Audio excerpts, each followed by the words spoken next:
Hi, how are you? Good, how are you? I'm good. Thank you for joining me this morning. No problem. Thank you. Thank you. Your nails look nice. Thank you. So, I was thinking that we would start out by just talking a little bit about what you're doing right now, and then we'll go back to the beginning of your life and sort of move through and touch on the important things and things that have made an impact on you. So, just Like, give us a little overview of who you are, what you're doing. I don't know, just a busy mom of kids and I work full time. I'm originally from Poland, so just surviving the life of being in America with immigrant parents, I guess. And yeah, and then just my life with getting married to my high school sweetheart and him becoming a drug addict, which was not something anybody would expect. And just surviving that and getting out of it and then seeing him do good now. So life is just a roller coaster. Yeah. Well, let's get on the roller coaster. Yeah. So you said you were born in Poland. Can you talk about that a little bit? So I was born in Poland and then I was like on a farm with my family and then my parents decided to come to America for the better life as everybody thinks it is. And when I was 9, we moved to Jersey City, New Jersey, where I feel like all the immigrants start off because it's just so diverse there. And same with my parents, just surviving and struggling being immigrants of this country and just working so hard because they had 5 kids. So they meant well. Whatever they did to us, they meant well. So they just kept getting like better jobs, better places to live. And my dad just really liked the Poconos, so we ended up here when I was 17. So of course at that time I hated life and I hated them. Like, why would you do this to me? Like, I like Jersey, but they meant well. They were able to afford a huge, beautiful, brand new home for us here in Effort, PA. They didn't care I was 17. They just thought they were doing good for their family. You were a senior in high school then? Yeah, so I went to Pleasant Valley just for 1 year. So from Jersey to Pleasant Valley, you're 17. You're like, what the? Where? Yeah. So you spent your whole life in New Jersey growing up there. And so how was your childhood and your elementary years and with your parents working so hard? What So do you I remember didn't. about that? Yeah, I don't feel like I grew up in one area because even in Jersey, we still moved every 2 years because they kept wanting better places to live. So we went from Mhm. like apartments from the ghetto to like nicer places, bigger apartments because they had 5 kids. So every 2 years, I moved from to a different school. Like I said, for the better, but it was still hard because like you settle in, you make some friends, and then it's time to move again. And my older sibling, my older sister, there's 3 of us, like a year apart, and then 8 years later, my parents had 2 more. So you could being that my parents just worked all the time, we just took care of our younger siblings and just stayed home and cooked and cleaned and didn't really have a fun childhood. So you were doing all the work. Definitely sounds like a tough time. A lot of Yeah. moving, doing all the work in the house but it's also it feels like it was a real good family community. Like you all sort of had each other's backs. Everyone had their role. Was it like that? Well, I guess you were forced into it kind of. We didn't really have, like I said, a fun childhood. My parents never took us to the park or played. Like it really was just surviving, Hmm. just taking care of the kids and life and I think that's why I am the kind of mom that I am with my kids now. Like I just want to sign them up for everything, always do something fun with them because I just never had that. That's interesting because sometimes that's what happens is you do the opposite as a Yeah. parent of what you had.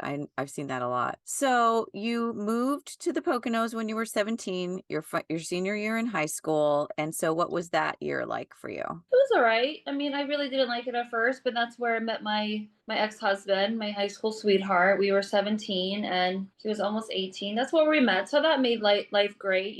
I fell in love and we were just together for like 12 years. And he's the one that's the father of my 3 children. And then he's the So one you that became a drug addict and just Yeah. dragged through the mud and saw like, I don't know, rock bottom, I guess, for him and Yeah. I. Well, that sounds like an important part of your journey. So let's go to you met him in high school. Yeah. I And met him in high. what was he like then?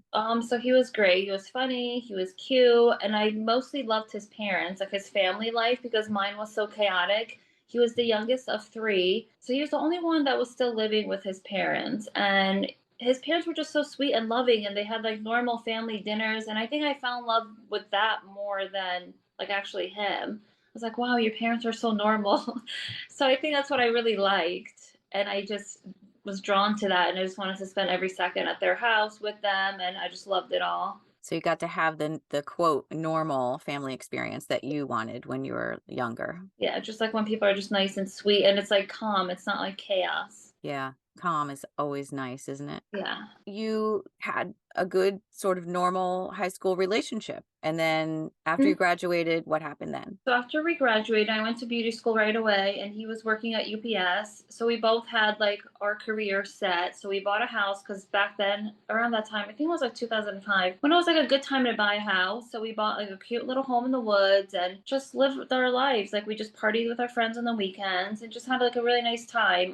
We vacationed a lot. And then we got engaged when we were like 21-ish, got married 2.5 years later, and just started making babies because why not? We both wanted the same things. So you And were then he, together for like 5 years or so at that point? yeah, yeah, And like everything was normal. every, Everything seemed good. yeah, great, normal. He was great. Yeah, we were together for like 6 years before we got married, and I think like 8 years before we had our first son. So we like planned out our lives. Like we had a home, we had our jobs, we just wanted kids. And he was in a really bad car accident when he was 17, and he had always had like knee problems. So he needed another knee surgery when I was pregnant with my second son. And that's when the Percocets, the addiction started. And you're a functioning addict for so many years. So you don't know what's going on because you're just taking the stuff for pain and you're complaining about your pain. And like, I don't know, as a wife, like you just want your husband to be happy. So it's like, yeah, go to the doctor, get the stuff, or pain management. Like, I don't know, just to make him happy because he was just always like so miserable, not Hmm. realizing addiction. Hmm. Because other things you can do for knee pain, like, physical therapy or supplements, but he was not into that at all. He just wanted to kill the pain. But it was not just the pain, it was mental pain too. He was getting depressed. So how was he as a father? Like once you started having children? He was great. I mean, he's a very affectionate person. He was very hands-on, like great. But thinking back at it, I feel like because I was so hands-on and always so much into my kids and nursing them, I feel like he didn't really have to do much. Mm. Like, I always a light sleeper, so I always got up in the middle of the night with them, and it wasn't like it never bothered me. I just loved being a mom so much. And honestly, when he was awake while he was in the addiction phase, he was so miserable. I just would leave him sleeping for hours and hours because that was better than him being awake and being miserable and in pain. And there were so many times that he would wake up and I guess just complain about the pain, but really like looking back at it, knowing that he was already on the pills, he was like detoxing. So creepy, like looking back at it, like, oh, that wasn't just knee pain, that was like detox from the drugs. He got to the point where he had to have the drugs or else he would Yeah, get these other symptoms. And yeah. when you were going through the period after high school before you had the kids, did he ever complain about pain then? No, not really. So it just something happened that the pain became worse or he Well, was I think his addiction happened, so he just blamed it on the knee pain and then had the surgery just to get painkillers, probably. I don't know. So I guess when he was 17, he had his car accident and then he had like pain. Like it always bothered him. Like, Mhm. like when you have knee surgery, like it just bothers you forever or your back or everything. Like I had foot surgery. It does bother me once in a while. Yeah. Not that I have pillars, you just deal with it. But I guess because he was just the youngest of three and he was such a baby, he would just make himself sick thinking that he needs the painkillers. There were just so many times that he made it so much worse and he had to go to the emergency room just to get painkillers. I guess that's what these people do. Mhm. They don't care. So once it started where he discovered that he could get the painkillers, he just Mm, needed them more and more, and he would do things like have to go to the emergency room. And this yeah. was following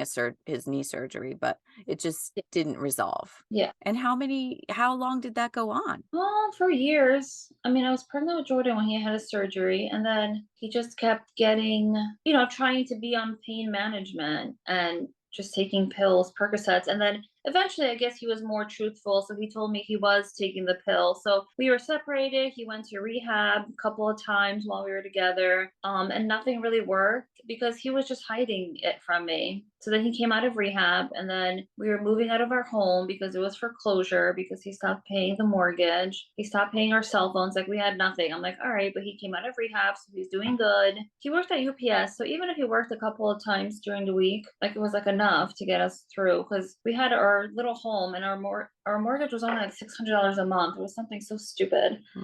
I want to backtrack just a little bit because it sounds very quick how everything kind of went down. So let's talk about like when you realized that he had an addiction, and Yeah. how was his behavior at this time? Did he change? Was he showing any signs of depression, or was he being mean? Did he change as a father? What was happening? So it was mostly depression, and he would like cry a lot, and he would just say that he wants to go to rehab. So he would go to rehab. I think that this was like for a couple of months. I think it's like a 90-day program. So he went to rehab a couple of times over the past years of us being together and trying to get through this. So he would just break down and said he's done with it. I don't want to do this anymore. We had the two little boys already. So he wanted obviously to stay sober for them. So he would try. He would definitely go to rehab and try and detox and go through that whole process and then come home. It's like, all right, we're good, right? Like that's just a quick fix. And then he would just relapse again. I didn't realize how people relapse so often. Like I just thought it was like a one and done. I How never many had that in family. how many times did he go to rehab? Probably like five total. And so you Lots. stayed with him throughout that time, hoping each time that it would Yeah, would yeah, help. would be the Did he rough. have any other support with what about his family since he was so close to them? They were definitely supportive. They were like a little bit too supportive. They would always like help him out. Like the one time he went to jail and they So why like did bailed him out. why did And I he was go like, to jail? so this was like deeper into it. So this was after we got separated.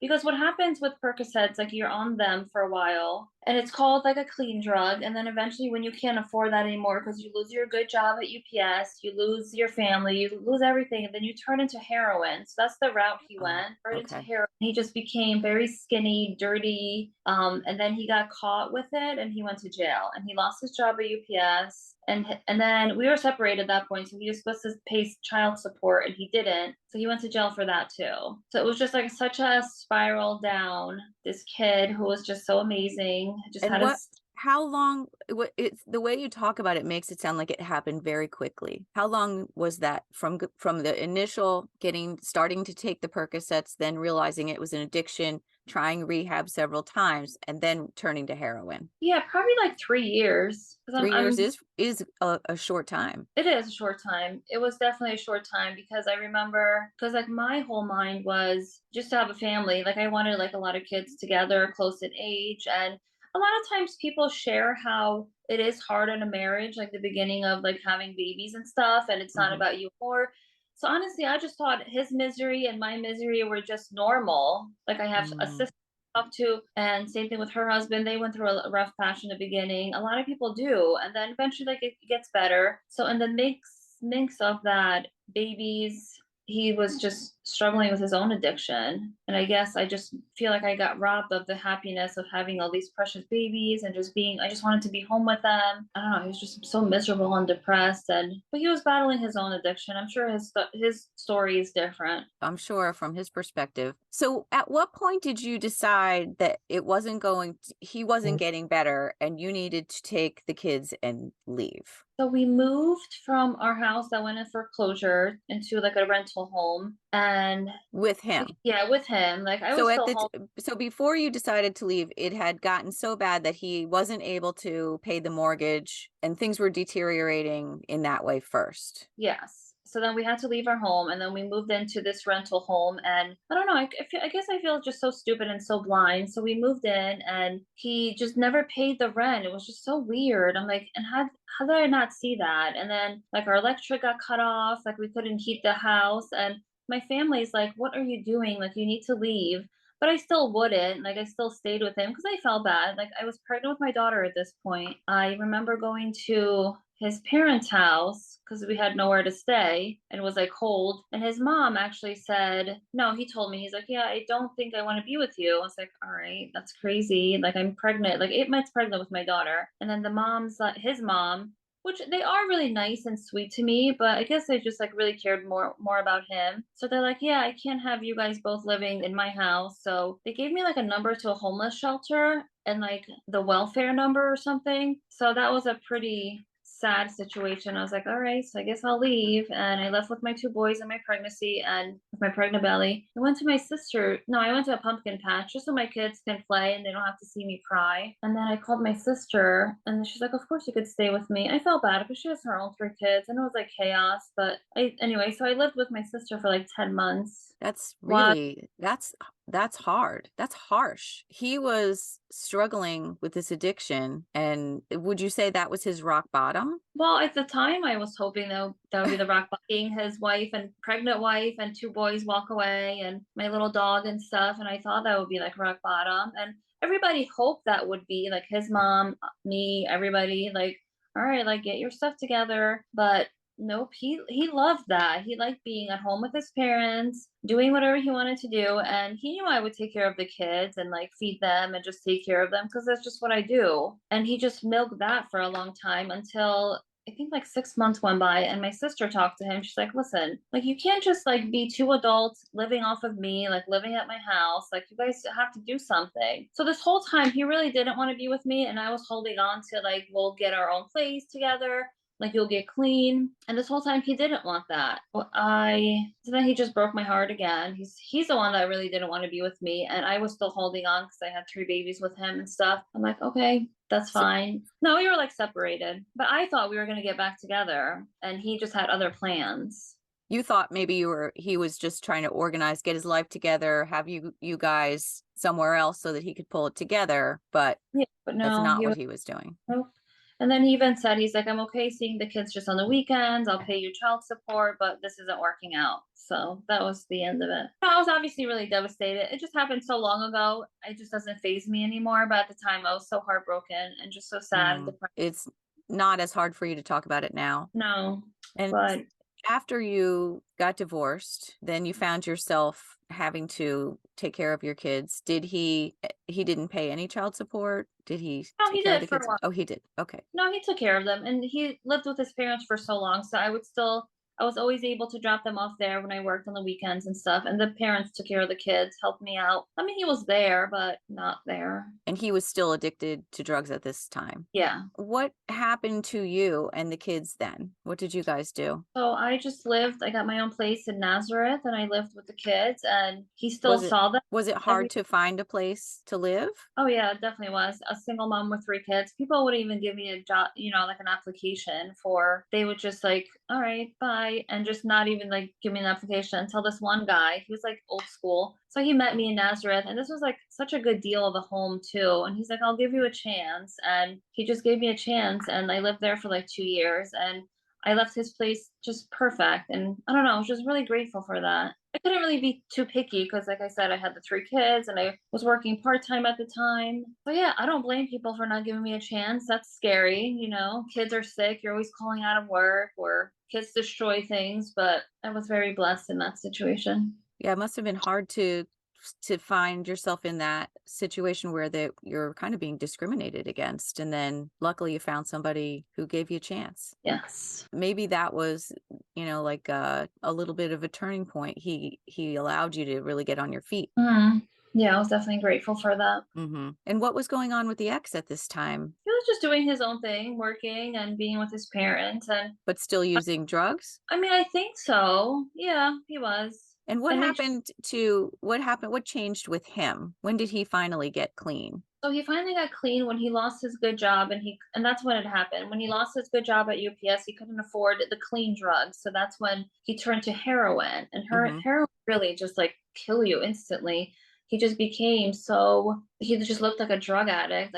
There's even like a mugshot of him on Google, and he's open about this stuff. He posts about it on Facebook all the time. His name is so he's very like proud of himself now. Being that he was doing heroin, he got caught, he went to jail, and he lost his job. And I guess that was rock bottom. And then finally, after the jail time, he called me, and I was like, if this isn't rock bottom for you, I don't know what is. And it still wasn't.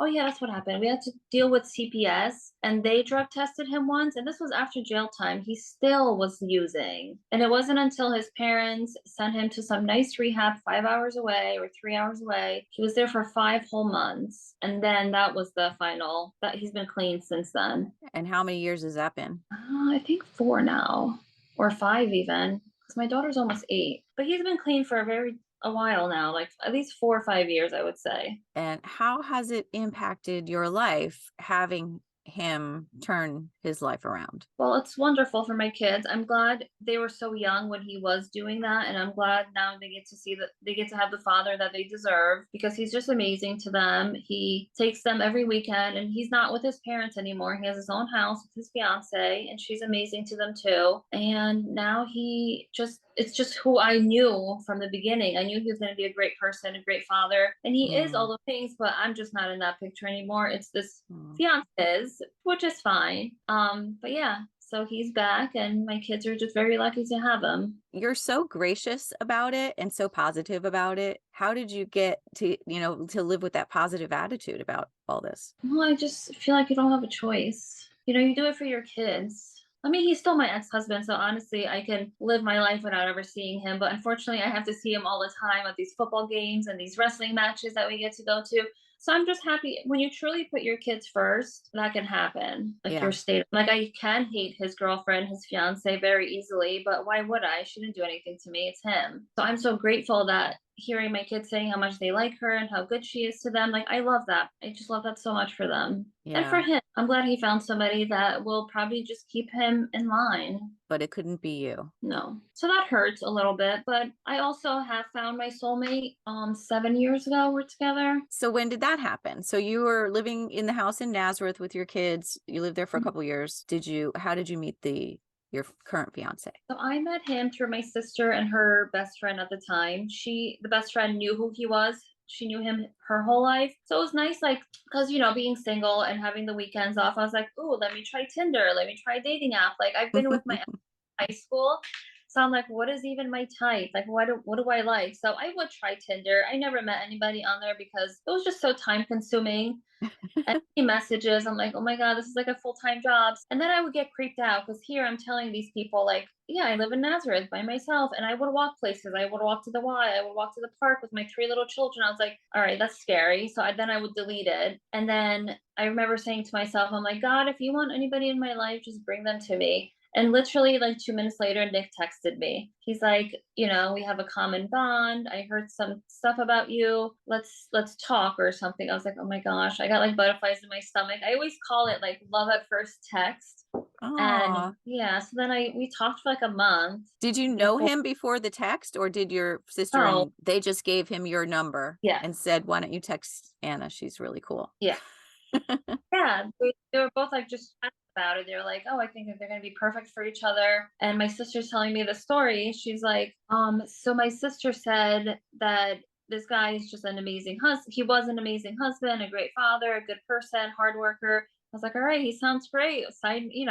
up. It was like a joke. And we just hit it off from the text. And then we met. And like when we first met, like I was like shaking. Like, I don't know if you ever heard about twin souls, but it's exactly what it feels like your souls come together and it just feels so good to be with that person. Like you're literally shaking. Like when he would touch me, I would like feel it in my core. And we always say that to each other. Like we can't believe that you are just too good to be true. And we're Aw. just been inseparable since then, 7 years later. My kids are really shy and quiet. And I told him, I was like, just so you know, they're not going to like you, but they just loved him from day one. And they love him more than they love me, I feel like. So it's I love to hear when things work out, and so many of us have the experience of having, more than one marriage. And a lot of times, and I kind of feel this way about my ex-husband too. It's like a lot of times that person is meant to give you something, to give you your children, or to give you something in life, and or to teach you something, but may not be your forever person. Yeah, and that's just how I look at life right now. It's like my kids just have like two sets of great parents. They have him and his fiance, and she doesn't have any kids. So she has the patience of a saint, like for my kids. They enjoy them. They do so much fun stuff with them. My ex also has so many patience with them. And they're just so wonderful. And the same thing with Nick. Like they just get a little bit of everything. Like Nick is like a big tough guy and he's very much into sports and he teaches them so much about that. And their dad is very sensitive. He likes to cry. And it's nice for them to experience both sides. Sounds like And they'll have a good balance. They have a balance of yeah, personalities and a big support system. It's such a positive way of looking at it, to view it as a double joy, like yeah, double the joy, double the parents. And definitely. it's so big of you to be able to do that, because there's so many people who would have resentment, and you were able to move forward without resentment. What kinds of tools did you use to get that point of view?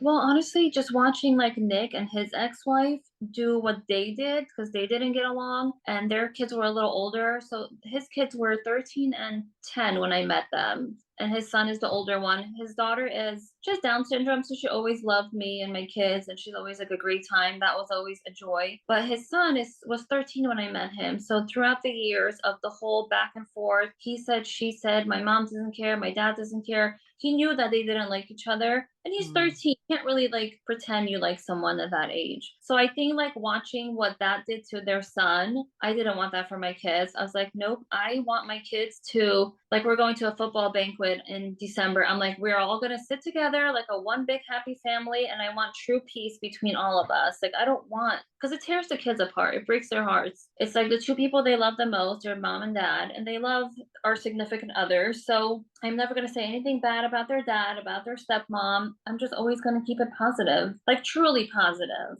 I just don't want that. No, and you're a very authentically kind person. It's interesting though that you're giving another example of using a situation that you don't want to happen, it is as your motivation to do something positive or better. Yeah. You know, saying that about your childhood growing up and how your parents were, and now about Nick's situation and how you didn't want to have that for your own situation. It's an interesting theme to look at, that how we can learn those lessons from things that we don't want, to become Yes. better ourselves. I love that about life. Yeah. And you are engaged, and what kinds of things do you guys do to keep this blended family and the positivity going in your relationship? Well, it's nice that me and Nick have like a Saturday night to ourselves because there's no kids here. So I like that for ourselves. And we do things together, like a train ride or a vacation with everyone. So we try to keep togetherness, but honestly, like blending a family, it is really nice to have my kids all go somewhere together while his kids come here. So it's not always like chaos. Hmm. And like past years of both of, like, his son is 20 now, so we don't really see him. Like, he came over to our party yesterday with his girlfriend. So we see him like maybe once a month or once every 2 months. It really depends because he's an adult now. But over the years of him being a teenager and coming over, it was nice just to be able to have, I was very lucky that I have my ex and Nick's ex very involved in their own children's lives as well. It's not like we're Mm. raising by ourselves. So that's also another great thing. And then because we have exes that are very involved, it's nice that we can take a vacation by ourselves together, go over, have an overnight without the kids. So I think that's important too, because it still is a new relationship. It's not like a married for 25 years kind of thing. So it's important to like take care of that too. I always felt that way about divorce. Is there are positive opportunities. Yeah, it does allow you certain freedoms and Yeah. time. It allows you to organize time in a different way that you can't if you don't have that extended family. So there are pluses to it. Yeah, definitely. And my one sister, she has 3 kids, and she's happily married, but her and her husband battle about the kids and how they parent and what they do all the time. So I feel like married or not, like you still have those challenges to argue. And my ex, his name is Justin, we don't really argue much about that because we parent so similar. So I feel so lucky, even though we're not married, we're still the kids just have the same kind of parenting techniques. Married or not, like you still either it works or it doesn't. That's very true. It really is great that you have similar parenting styles. A lot of things kind of worked out well, even though it was a rough road getting there. It feels Yeah. like you're in a very good place now. Yeah. The only thing that I don't like is they don't eat very healthy, but it's fine, because my kids will see what it does to people like that and then what it does to people that are healthier. And they already see it with Justin's parents. They're very unhealthy and obese and smoke. And now they're older and they can barely walk around. So in a sense, it's good for them to be exposed to that and then just make those choices when you get older. Another So example of learning from what you don't want to happen. Seems to be a theme. Yeah. And even my one son who just turned 10, it was so cute the other day. He's like, "You know what, mom? A lot of my friends' parents get really annoyed with them when their kids are like around." He's like, "I'm glad you're not like that. I'm glad you like love being with us." And in my head, I was like, "Well, I do get a break every Mhm. week." So that's kind of nice that I do get that break because I look forward to it. Like if they have a Monday off from school, like it's just like so magical to me because I don't have that weekend with my kids like Sunday mornings and I just miss out on that. But I make the best of it when I do have them on a Monday or like a holiday. So yeah. So but to him, it's like every parent is just so excited to see them. It could be nice, but at the same time it could be a little bit not so healthy eventually because they get so much attention. Every weekend their dad gets so excited to see them. They have all these things planned out, like, and then I'm excited to see them when they are back, which I'm sure it's fine. Like, you can't love them too much, right? You can't love them too much. You can't. And, they do adjust and everybody's got their own normal. And, I think that there's so many benefits to what you're doing that outweigh, and you can't predict the future. You don't know how they're, what's going to happen when they get older. They have a support system. They have this wonderful built-in support system. So if they do go through anything when they Yeah. get older, Yeah, I'm because sure it'll work out. my ex's parents, if I could describe them, they are just, I think, too kind and too nice of parents because he was the third, the youngest of three, and he had older sisters, like 5 years and 6 years older. So he was very babied his whole life. And then his mom used to always say, like, he's just so easy. I will take him to the store. He doesn't want anything. It's just so easy. So he was such an easy kid to please. But they were also the kind of parents that if a fish died, they probably would replace it just to not disappoint him. So I feel like when life got hard mentally or physically or financially with his wife, he just couldn't handle it. And I kind of don't want that for Mm. my kids. I expose them to healthy disappointment in life. And I feel like he didn't get that experience because it was just easy. Do you think that his parents enabled him and that perpetuated his addiction for a while? Yeah, definitely. They definitely did. Because when your addict has a place to sleep and they have food and everything like that, you're doing it wrong. Very hard on them. But in a sense, he did go to that last rehab. I don't know if they paid for it or not, but I just feel so bad for them because I don't know, he put them through a lot and they just hung on to it and now he's doing great. So they might think like, I'm so glad I didn't kick him out to the streets. Otherwise he would have been dead. Yeah. I mean, it's hard to know as a parent what is the right thing to do in that situation. I don't know what I would do. Yeah, I don't know either because he was my ex-husband and I wanted to kill him. I could, but if it's your child, if it's your baby, it's different. They need you and they're struggling and like his addiction wasn't like partying and drinking too much and smoking. Like it was like just mental. He was depressed and it was mental and then it's just sad that he just dragged everybody else through that. He needed the treatment for the depression that was underlying the issue of the addiction, which he got with the long-term facility. Yeah. And now he works at a rehab center actually Oh, helping people. So it's great. He's seeing the other side of it, people coming in, like yeah, where he was. I'm sure that's good for him and it's keeping him clean. absolutely. Does that help you to have trust that he's going to stay on this path? Oh yeah. I think so. I almost like forget that all that happened. It feels like a bad dream because I couldn't imagine like him going through that again. But I do worry about it still. He had a couple girlfriends before this one and they were in recovery. So that means they could Mm. relapse anytime. And they actually did, both of them, and ended the relationship. So that made me feel really good that he ended it when they relapsed. And they only relapsed with like smoking weed and drinking, which technically some people still do that. They don't do the hardcore drugs, but he is so against any of that. He doesn't even want a girlfriend that drinks occasionally. And this one, she's not in recovery. I think they probably met online. I'm not sure. But I think it's good. I think it's better that way because she really has her life together. Like she's Mhm. just really, I'm just like, don't F this up. Mhm. Good to him and to my children. So that's what makes me happy. You have a very supportive village of people Mhm. for your kids. Yes. So looking back, what would you say were the best times in your life? It's hard to say because you can't picture your life before kids. I guess I'm really enjoying motherhood, like when my babies were little, and to just stay home and just like, do cutesy stuff like that. And I just want to remember that because around that time he was doing his own stuff, and that was really miserable. Meeting Nick was amazing. That's about it. Do you have a relationship with your parents? I do, yeah. Yeah, they were just both here yesterday, actually. My parents are also divorced. They got divorced after 25 years. And my dad lives in Chicago and he was up visiting because my niece had a sweet 16 on Saturday. And then my son turned 10 and we had a birthday party yesterday. So anyway, so my dad was visiting from Chicago and he actually stayed at my mom's house with his girlfriend and then her husband. So I was like, oh, how cute. Maybe that could be us someday, vacation together. I'm not like super close or anything because they're just still so Polish and I don't know, but they're fine. You've moved away from your heritage a bit. Oh yeah, I did. For the When good. for the good. When you came here, at the age of 9, how did it work with your citizenship? So I'm not a citizen yet. I have to go take a test because I have a green card. So you can renew your green card twice, and that's good for like 10 years, I believe. So after I'm coming close to that expiring soon, so I'm gonna apply for like my citizenship. And then you take a test. You have to drive to Philly, take a test and pass, which is kind of annoying because I've been here for so long. It's like, but they still need the money and the paperwork and all that stuff. I feel like under 18, you should just become a citizen. Like my mom did it, my sister, my brother, most of us did it already because you have to.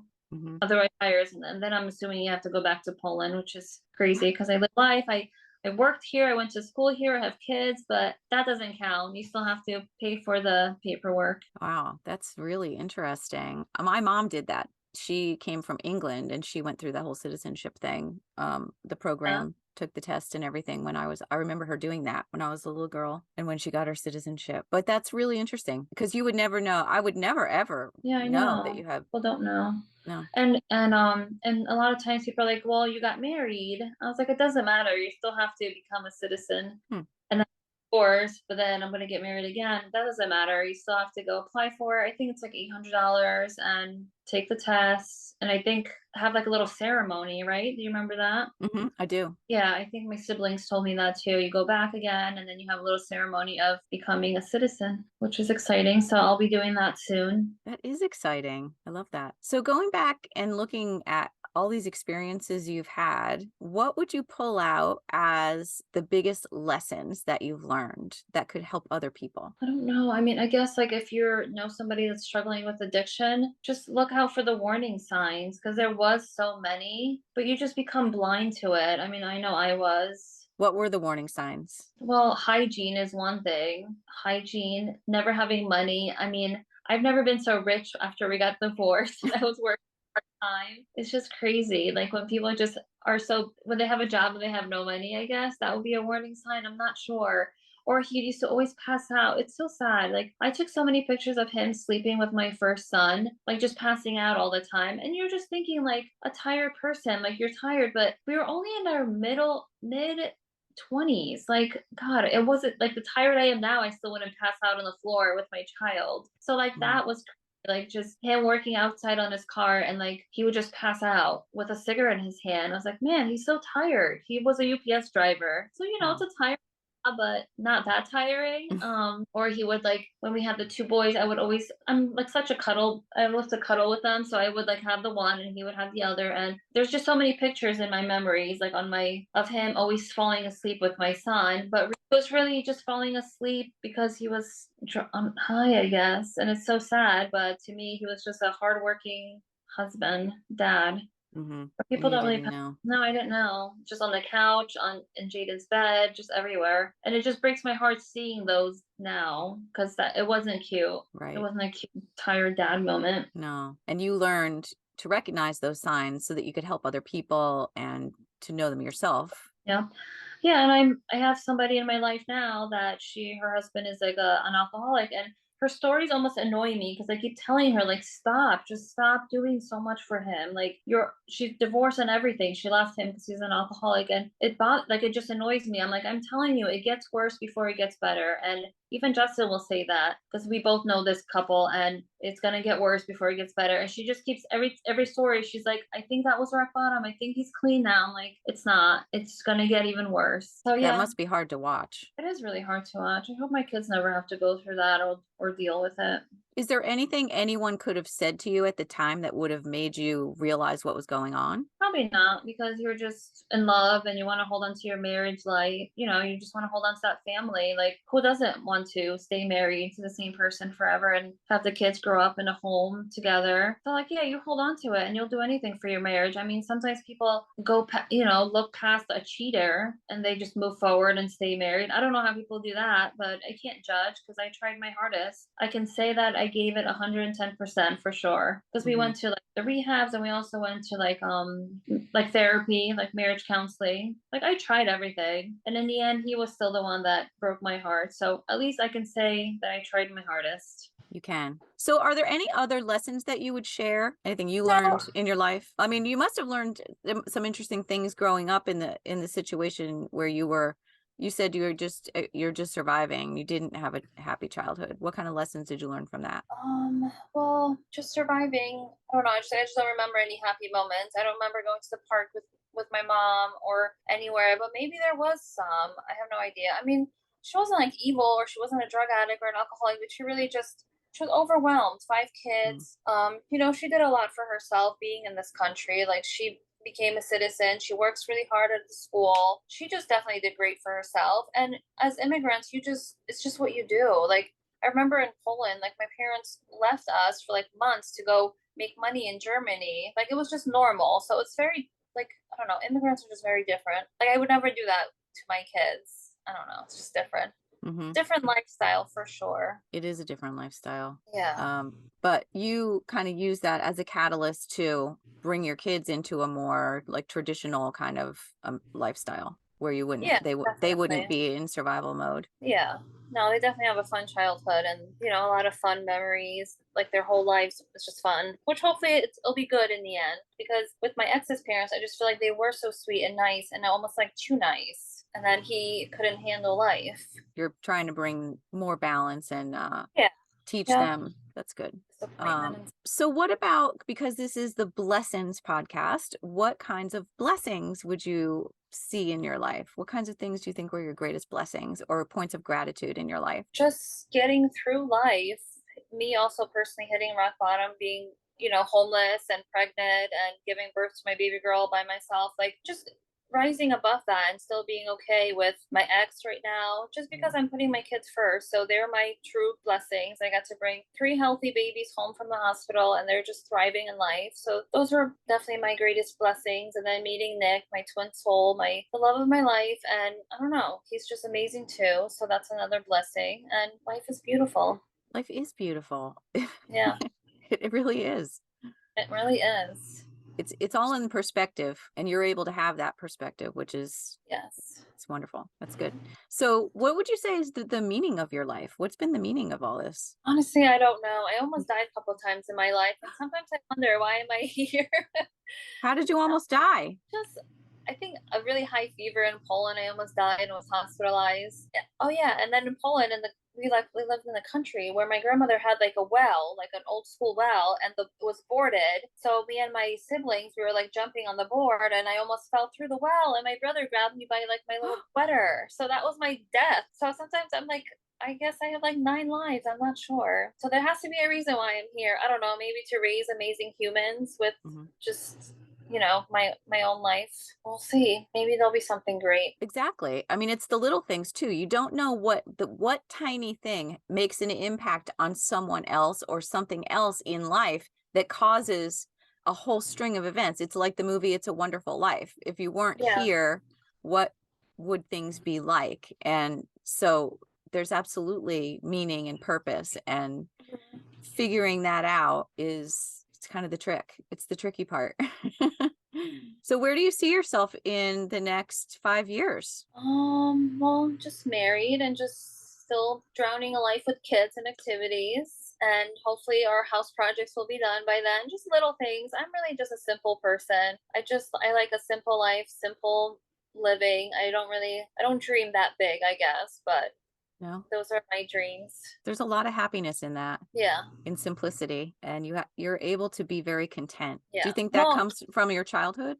I think so because it was so chaotic and I just like a peaceful home and I moved so much. So I just want to stay here and just have my kids be in the same school district, say just, have friends, childhood friends, like grow up in the same home. Like I just love that for them. They just have, I guess, because Stability. yeah, It's like I just security, stability. yeah, Those are important priorities. That gives a lot of meaning to life. That's providing security, feeling it yourself and providing it for your kids. yeah, Amazing. Well, thank you so much for sharing your story. Very interesting to hear about all the things people go through in life. And it is a roller coaster. And you've just gotten to the end of the ride and you're like, yeah, let's just keep yeah, going. Now maybe yeah. you can get off the roller coaster and just go on the merry-go-round for a little while. Yeah. No, it's been good. Yeah, it's been good. So that's why I don't want to jinx anything, but it's been like so good. Like I said, with him, and even his ex-wife, probably because the kids are a little older now. But yeah, it sure is a roller coaster, but things are really good Good. at the I'm so, moment. and I'm sure they will continue that way. Yeah. That's wonderful. Good. Thank you again. I really appreciate it. You're Thank you welcome. so Thank you. much. Have a wonderful day. You too. Thank Bye. you. Bye.